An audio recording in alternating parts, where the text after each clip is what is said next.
No one likes to be surprised, least of all in combat. That's why armies throughout history have used troops to feel for the enemy, acting as the army's antenna in the moments before the first shots are fired. The ancient Greeks called them peltasts, the Germans called them Jäger, but in the American Civil War, they were called skirmishers.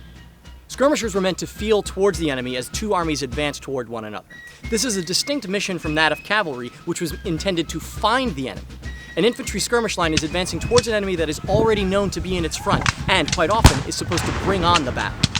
Conversely, an army on the defensive would send out skirmishers to act as an early warning sign in case of an enemy attack. One example of that is right here at Gettysburg at the foot of Little Round Top, where Company B of the 20th Maine was deployed as skirmishers behind a stone wall here.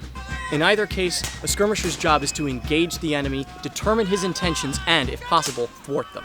European armies of the 18th and 19th century often used special forces trained specifically for skirmishing. Civil War armies in the early parts of the war tried to emulate this practice by organizing special regiments or battalions of sharpshooters. The most famous of these were the two U.S. sharpshooter regiments commanded by Colonel Hiram Berdan. These were men recruited from across the North for their marksmanship. They had to pass a special test before even being allowed to join the sharpshooters, at which point they were issued a special target rifle and a distinctive green cap and green coat. Confederates also had sharpshooter battalions, though often without the green uniform. The word sharpshooter, however, presents a bit of a problem. It seems that men from both North and South use the term liberally to describe any man who happens to be an excellent shot. So while organized sharpshooter regiments or battalions or companies were often operating in front of the front lines, performing the roles of modern-day snipers, it would be incorrect to assume that any man who was felled by a well-placed shot was shot by an actual sharpshooter. So sharpshooters were excellent skirmishers, but some skirmishers were excellent sharpshooters. It's worth noting that the skirmish company from the 20th Maine here at Gettysburg fought side by side with men from the 2nd U.S. Sharpshooters, all troops performing the same role whether they wore blue or green. The vast majority of skirmishing, however, was done by the average infantry soldier of both armies. In fact, this is one of the many things that soldiers practiced on the drill field.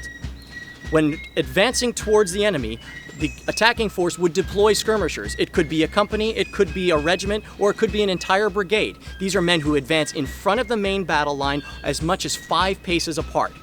Regardless of the size of the skirmish detachment, the most important unit is what's called the Comrade of Arms. These are 4 guys who are working closely with one another, 2 pairs watching their fire to make sure that there's always 1 or 2 loaded muskets pointed towards the enemy. So while one man is firing, the other man is loading. So there is a constant rate of fire being kept on the enemy as they advance.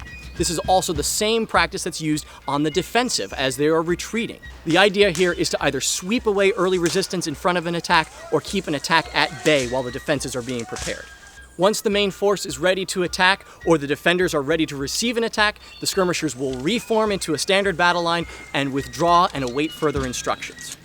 One classic example of this is at the Battle of Lookout Mountain in November of 1863, when the skirmish line in front of Geary's division, after engaging the enemy, reforms and then later makes a charge of their own during the fighting at Lookout Mountain. So think about this when you study the great charges of the Civil War. Nearly every one of those attacks was preceded by a long, thin line of men working closely with one another to bring on those pivotal moments in our nation's history.